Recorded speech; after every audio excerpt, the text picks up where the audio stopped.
हमने ठाकुर जी को स्वीकार किया, लेकिन कैसे स्वीकार किया?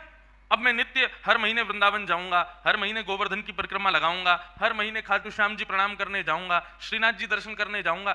इन सब क्रियाओं से ठाकुर जी स्वीकार होंगे नहीं। यदि इन 3 रूपों को स्वीकार कर लिया जो मैं अभी बता रहा हूं, तो समझिएगा कि आपने ठाकुर जी को स्वीकार किया है। आप बिहारी जी जाते हैं, हर 6 महीने में गोवर्धन जाते हैं, खाटू श्याम जाते हैं, श्रीनाथ जी जाते हैं, और उससे आप ये मान लें कि ठाकुर जी को आपने स्वीकार कर लिया, तो ये बात नहीं बैठेगी। लेकिन आप भले ही 6 महीने में श्रीनाथ जी नहीं जा पाते, गोवर्धन नहीं जा पाते, लेकिन ठाकुर जी के इन 3 स्वरूपों को आपने स्वीकार कर लिया, तो सब स्वीकार है। और ठाकुर जी के 3 स्वरूप कौन से हैं? पहला, सत्य। सत्य स्वीकार तो हम सब करते हैं, लेकिन कैसे स्वीकार करते हैं? कि मुझसे कोई झूठ ना बोले, सब लोग मुझसे सच बोलें।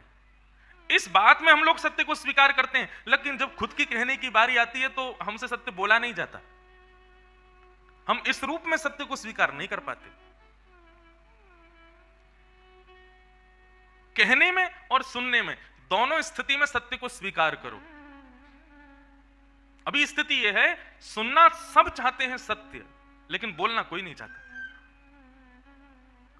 सत्य स्वीकार करो। दूसरा, चैतन्य। चैतन्य का तात्पर्य क्या है? सामने मंदिर में श्री राम जानकी और लखनलाल जी विराज रहे हैं, सुंदर शिवालय भी है बगल में, हनुमंत लाल जी भी बैठे हैं। अब उनके प्रति यह भावना नहीं होनी चाहिए कि ये केवल एक पाषाण है, ये केवल एक मूर्ति है, ये केवल एक धातु है, इस प्रकार की विचारधारा नहीं। उनको साक्षात चैतन्य समझो। चैतन्य का मतलब क्या होता है? जैसे हम एक दूसरे मानव को समझते हैं। बहुत सावधानी से बैठिए। अपने पुत्र को ठंडी होने पर हम तुरंत स्वेटर पहना देते हैं। क्यों? क्योंकि हमारी भावना है कि वो चैतन्य है, उसको सर्दी लग रही होगी। भूख लगने पर तुरंत भोजन बना के उसको पवाते हैं। क्यों? क्योंकि हमारी भावना है कि वो चैतन्य है। ऐसी भावना ठाकुर जी के प्रति हो। ठाकुर जी चैतन्य है, उनके प्रति यह भावना नहीं कि एक पाषाण है, ये केवल एक धातु है, एक मूर्ति है। नहीं, वो साक्षात चैतन्य है।